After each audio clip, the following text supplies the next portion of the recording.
Қазақстан Республикасы үкіметінің 2021-2025 жылдарға арналған кәсіпкерлікті дамыту жөніндегі ұлттық жоба аясында Арыс қалалық жұмыспен қамту орталығында бос жұмыс орындары жәрмеңкесі өтті.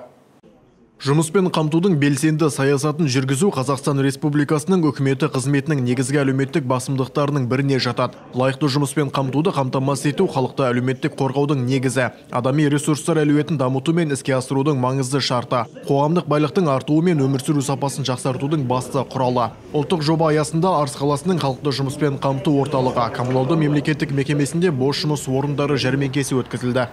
Қазақстан Республикасы үкіметінің кәсіпкерлікті дамыту жөніндегі ұлттық жоба аясында Арыс қаласы халықты жұмыспен қамту орталығы ғимаратында бос жұмыс орындар жәрмеңкесі ұйымдастырылып, жәрмеңкеге 17 жұмыс берушіден 43 бос жұмыс орындары ұсынылуда.